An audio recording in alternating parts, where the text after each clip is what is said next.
Welcome to the Intuitive Hour with psychic medium, author, and intuitive life coach, Michelle Beltran. The Intuitive Hour will empower you to learn how to magnify your intuitive voice. Listen in and expand your understanding of what it means to be psychic and how to awaken, amplify, and trust your inner voice. Hello and greetings to you from wherever you are in the world today. I'm so pleased that you have decided to join me for another episode of the Intuitive Hour, Awaken Your Inner Voice. Today we're going to be talking a little bit about a dynamically popular topic, initiating spirit communication. So often I receive questions time and time again about how a person can communicate with the other side. We know that spirit interactors or mediums are often the ones who initiate the contact with spirit or the other side. But it's also true that spirits may be the ones to initiate contact as well. However, it's possible for you to initiate a connection on your own in spite of the fact that you may lack training or formal education. Here are ways to go about that. First and foremost, ask. Spirits will come when invited. They honor your space, and they don't just drop in without permission. You may want to request they show you a symbol or a sign when they're ready to come through. This will give you a clear indication that you have been heard and that spirit is ready to respond. Second, don't be afraid to be open. We often carry certain desires and expectations about connecting with a particular loved one. Try to let go of any preconceived notions of how such an experience should go, and most importantly, believe in the Spirit's ability to reach you. It will come in many forms, some unexpected. Be patient. Your loved ones are on schedules of their own, and they're adjusting to being on the other side in much the same way you are adjusting to their passing. Think of it as if they're getting situated in a new home. Give them time to settle. It will help them make the transition easier. Simply tell your loved ones that you are perfectly willing to receive their messages when they're ready to communicate. Also, remember that wanting to communicate too eagerly may hinder communication. Be decisive, objective, and confident so the spirit can feel comfortable enough to trust you. Be free of expectations, and the event will come to fruition in a way that is natural and free-flowing. Remember to state your intention. State out loud your intention to open the door through which to speak and receive messages from the spirit world. Whether you encounter interaction on a personal level or in a formal reading session, know that the universe hears you. Know that spirit hears you. There is a divine plan in place greater than you and your intention. Your work is simply to allow things to happen. Tune in. When I say tune in your daily meditation, be sure to quiet your logical left brain thinking mind. Say hello and then goodbye to your left brain. Make an agreement with your left brain to reconvene at another time. Meditation and a quiet mind will assist in a quicker and clearer connection with spirit. Be aware.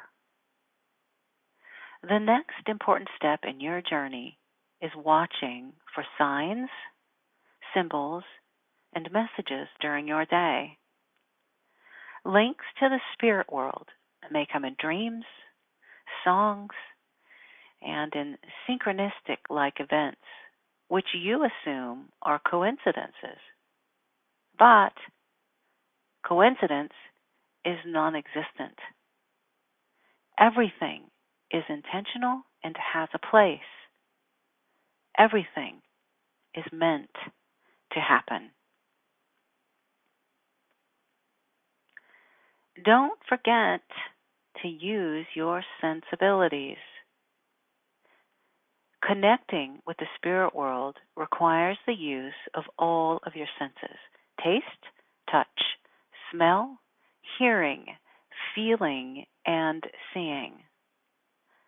Therefore, the practice of any one of the sensibilities takes your physical senses to a higher spiritual level.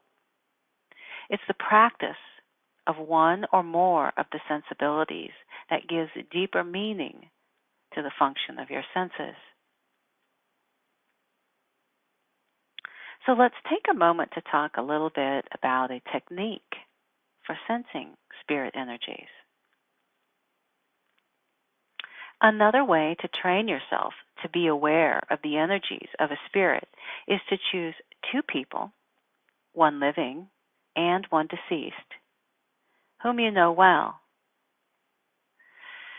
Find a picture of the people you have chosen.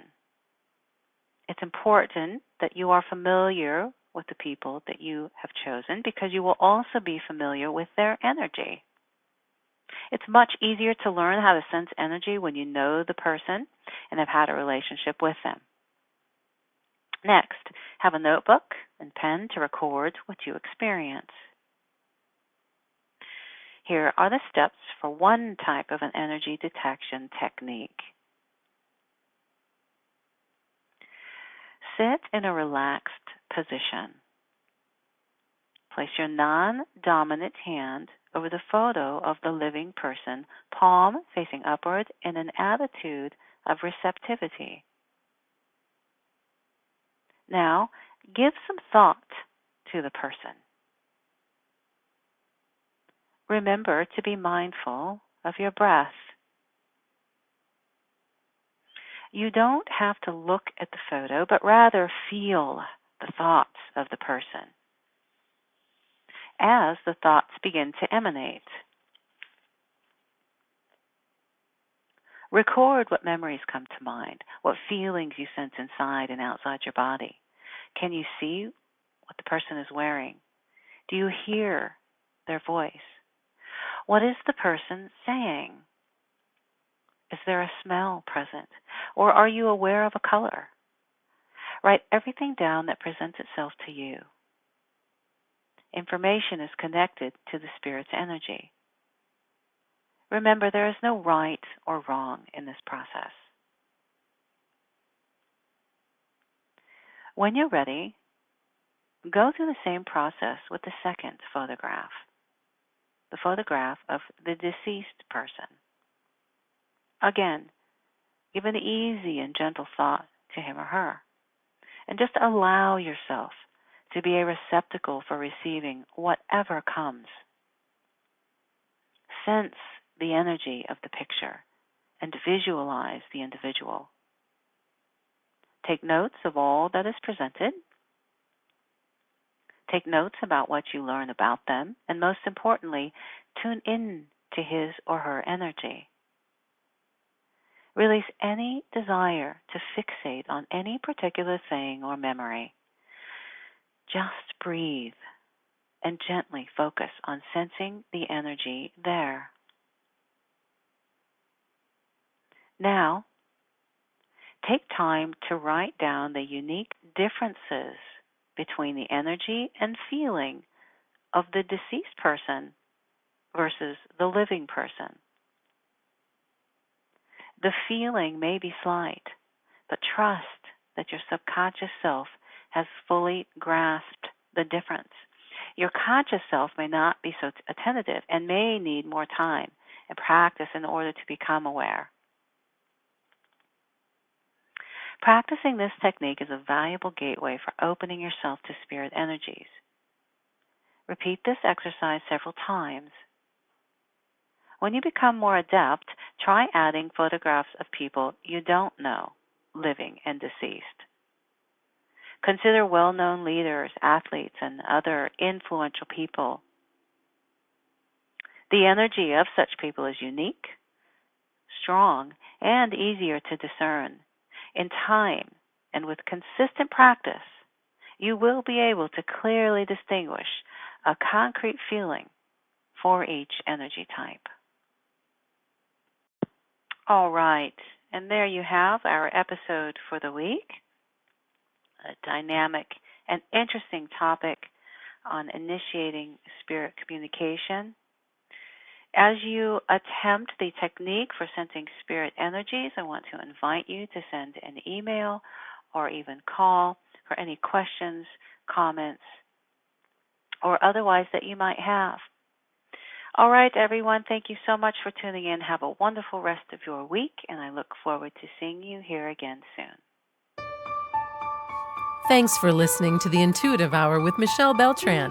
If you like what you heard, please share our podcast with a friend, and be sure to visit michellebeltran.com to get Michelle's popular Develop Your Clairvoyance ebook.